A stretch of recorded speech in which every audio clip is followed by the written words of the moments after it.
Nous sommes en direct avec l'avocat de Bouba, maître Yann Lebras. Bonjour, merci d'avoir accepté notre invitation. Les avocats de Caris disent que c'est votre client qui a lancé les hostilités. Vous dites le contraire. Où est la vérité ? Je crois que la thèse que cherchent à soutenir les avocats de Caris repose sur du grand n'importe quoi. Vous avez des vidéos qui montrent que c'est le groupe de Caris et Caris lui-même qui viennent de façon très agressive à l'altercation.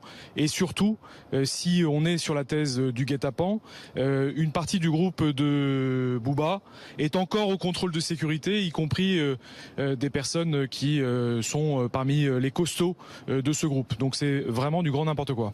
Quel est l'état actuel de votre client? Que vous a-t-il dit? Pourquoi ces violences? Est-ce qu'il vous a expliqué? Non, pour l'instant, on n'a pas encore d'explication. Vous savez, si on regarde le passé, les vindicatives, les menaces, les vidéos sont beaucoup plus à l'initiative de Caris que de Bouba. Alors vous dites ça, mais votre client a un passif en termes de combat avec d'autres rappeurs. On se rappelle bien sûr de l'histoire avec Rof en 2014 ou plus récemment celle avec le rappeur Lafouine. Alors, si vous citez Rof, Rof rentre dans le magasin Uncut et après y avoir commis des dégradations, s'attaque à un des employés de ce magasin. Et pour ce qui s'agit de Lafouine, il était venu sur un hôtel à Miami et ils se sont croisés. Et effectivement, il y a eu une altercation. Mais à part ça, ça fait un bon moment que je n'ai pas eu à défendre Eli Yafa sur le moindre événement. Maître Yann Lebras, il était question que les deux rappeurs, donc Bouba, votre client, et Caris, soient confrontés cet après-midi pendant leur garde à vue. Est-ce que c'est déjà fait? Non, c'est pas encore fait et je pense qu'effectivement ça se profile. Est-ce que vous en savez plus sur la défense que vous allez adopter ? Vous savez, la défense, elle va être notamment sur la réalité de ce que racontent les vidéos qui sont collectées, les vidéos surveillance de l'aéroport, mais également les vidéos surveillance, les vidéos faites par les différents portables des passagers qui assistent à cette scène d'altercation et qui montrent très clairement que l'initiative de l'agression et de l'altercation, c'est le groupe de Caris et Caris lui-même. Vous avez vraiment une partie du groupe de Eli Yafa qui est encore au contrôle de sécurité. Ils ne sont que 2 ou 3.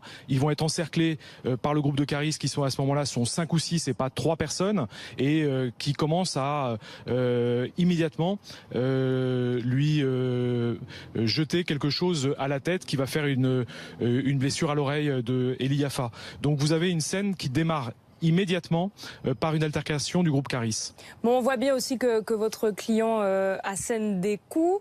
Quelle est sa version très concrète, très exactement et très claire? Sa version très claire, elle est que ils sont là pour embarquer pour un concert. Ils vont tomber eux par hasard sur le groupe de Caris qui leur font front, qui se mettent en ligne, ils cherchent à les contourner, ils se retrouvent à la lisière d'un magasin et à ce moment-là les personnes se rapprochent de façon agressive vers Bouba, l'un armé sans doute d'une bouteille ou d'une bouteille de parfum qui lui tape sur l'oreille. À partir de ce moment-là, ils ont réagi pour se défendre, pour essayer de faire reculer le groupe. On voit Eli Yafa qui avance le pied en avant pour essayer de faire reculer le groupe, qu'ensuite il y a eu des scènes de répétition de bagarres et que des coups aient été échangés, c'est une évidence. Mais l'initiative de la bagarre, c'est le groupe Caris qui l'a eu.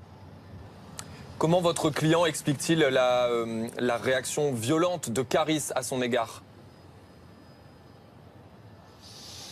Ça, il va falloir demander à Caris et de répondre à ce genre de questions, parce que cette haine et cette violence, seul lui peut en expliquer les raisons.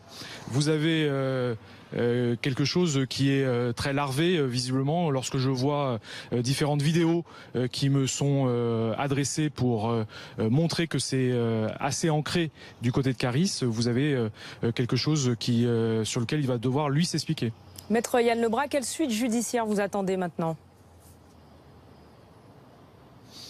Alors tout d'abord, vous avez, comme je vous l'expliquais au début, une partie des personnes qui ne sont pas impliquées dans l'altercation, qui sont encore au contrôle de sécurité, dont on espère que le parquet de Créteil va ordonner les levées de garde à vue pour ces personnes qui n'ont porté aucun coup, n'ont commis aucune dégradation et qui font partie du groupe Booba. Ensuite, très clairement analyser les vidéos et voir qui a l'initiative et qui ensuite se défend. Qu'ensuite il y a eu des répliques et que certains aient porté des coups, c'est évident que la justice aura à trancher qui a fait quoi.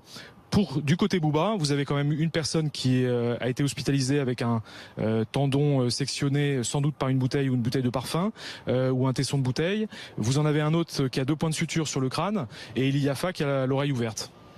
On l'a appris en fin de matinée, les aéroports de Paris, la boutique de Duty Free qui a été endommagée vont tous les deux porter plainte. On sent que cette vidéo suscite évidemment beaucoup de commentaires, un certain choc de la part des gens qui y ont assisté déjà et de ceux qui les découvrent sur nos images depuis hier. Est-ce que votre client regrette l'impact que ça prend cette affaire? On sait qu'il y a même des rappeurs qui disent que ça donne une mauvaise image pour le rap français. Ça, évidemment, de toute façon, à partir du moment où un artiste était sur le point d'aller se produire sur un concert, en l'occurrence à la boîte de nuit Le Pacha à Barcelone, il est évidemment dépité de l'annulation du concert et dépité des conséquences que cela a pour Aéroport de Paris, les boutiques, les passagers qui ont eu du retard et lui qui a eu son vol annulé et puis son concert annulé. Ça, évidemment, il en est parfaitement dépité. Si on comprend bien, vous plaidez pour vous, de votre côté, la légitime défense. En tous les cas, il est évident que l'altercation est à l'initiative du groupe Caris. Vous racontez autre chose et je ne sais pas sur quoi on peut fonder une réalité sur la thèse qu'essayent de défendre les avocats de Caris. C'est du grand n'importe quoi. À partir du moment où on regarde les vidéos, on analyse les choses, on suit l'enquête, on assiste aux auditions, on se rend parfaitement compte que le groupe Booba n'est pas là pour un guet-apens, il est dispersé, certains sont encore au contrôle sécurité et d'autres ont l'initiative. Et je me permets juste, la presse relaye le témoignage d'un employé de Duty Free qui est parfaitement dans le sens de ce que je vous dis. Maître Yann Lebras, donc, merci. Je pense que l'enquête devra... Excusez-moi, allez-y, terminez. Oui, je voulais juste vous dire, je pense que l'enquête effectivement collectera également des témoignages extérieurs, notamment des employés du Duty Free qui diront qui s'empare de bouteilles, qui s'embarque de bouteilles de parfum, qui les jette, qui dégrade et qui en a eu l'initiative. Et là, je pense que les choses seront très compromises pour mes confrères qui défendent le groupe Caris. Maître Yann Lebras, merci d'avoir accepté notre invitation. Je rappelle que vous êtes l'avocat de Booba. C'est un duplex qui a été réalisé avec Stéphanie Zenati.